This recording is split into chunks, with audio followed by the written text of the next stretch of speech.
6 حکمت عملی اور منصوبہ بندی۔ صلاح الدین کی جنگی حکمت عملی دنیا آج بھی پڑھتی ہے۔ وہ دشمن کو تھکا کر حملہ کرتے، راستے کاٹتے اور ایسے وقت پر وار کرتے جب دشمن سب سے کمزور ہوتا۔ نمبر 5 صبر اور حوصلہ۔ صلیبیوں کے خلاف جنگ کوئی ایک دن یا مہینے کی نہیں تھی، یہ سالوں پر محیط تھی، لیکن صلاح الدین نے کبھی صبر کا دامن ہاتھ سے نہ چھوڑا۔ نمبر 4 اتحاد قائم کرنا۔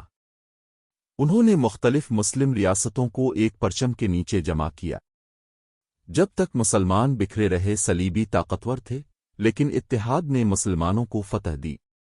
نمبر 3 بیت المقدس کی محبت۔ صلاح الدین کے دل میں بیت المقدس کی آزادی کی آگ جلتی تھی۔ یہی جذبہ انہیں دن رات محنت پر مجبور کرتا تھا، اور یہی جذبہ ان کے لشکر میں بھی منتقل ہوا۔ نمبر 2 رحم اور انصاف۔